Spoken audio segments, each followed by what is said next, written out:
মনোনয়ন জমার দিনে সমর্থকের অভাবে মিছিলে হাঁটলেন না বালুরঘাটের তৃণমূল প্রার্থী বিপ্লব মিত্র। মিছিলে অনুপস্থিত থাকায় কটাক্ষে বিঁধলেন বিজেপি প্রার্থী সুকান্ত মজুমদার। আর তা নিয়ে শুরু হয়েছে চর্চা।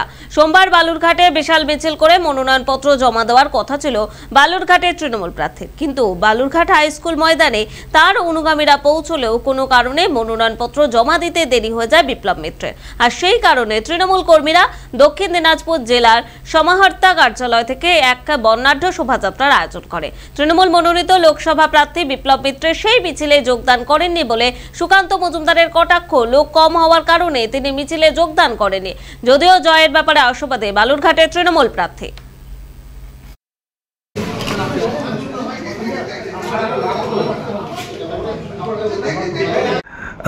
গতকাল আপনার প্রতিদ্বন্দ্বী প্রার্থী তৃণমূলের বিপ্লব মিত্র মনোনয়নপত্র জমা দিলেন।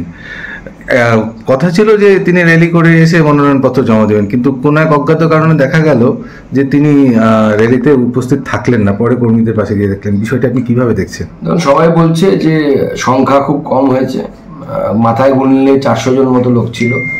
এত বড় মন্ত্রী, মানে এই জেলার নাকি 30-40 বছরের নেতা, তিনি বিরাট নেতা, হ্যান করেছেন ত্যান করেছেন, নারায়ণ বিশ্বাসকে জেলে ঢুকিয়েছেন, তার মিছিলে 400 জন লোক হবে সেই জন্য উনি নাকি বেরোয়নি। উনি মানে র্যালিতে অংশগ্রহণই করেননি এবং তারপরে হুট খোলা মানে সানরুফ খুলে ভাষণ দিয়েছেন শুধুমাত্র। কেন দিয়েছেন, কী ব্যাপার সে তো বলতে পারবে, আমি তো শুনতে পাচ্ছি না। আমাদেরও তো লোক থাকে, উনি র্যালিতে হাঁটবেন না শুনে তো ওনার কর্মীরাই গালাগালি করছিলেন মাঠে। ওনাকে বয়স হয়েছে, এটা স্বাভাবিক, অস্বাভাবিক না যে প্রায় 76 বছর মনে হয় ওনার বয়স হবে। এই বয়সে তো ভোটে লড়া সত্যি কথা বলতে যায় না, আমি অন্তত পক্ষে লড়বো না ওই বয়সে গিয়ে ভোটে।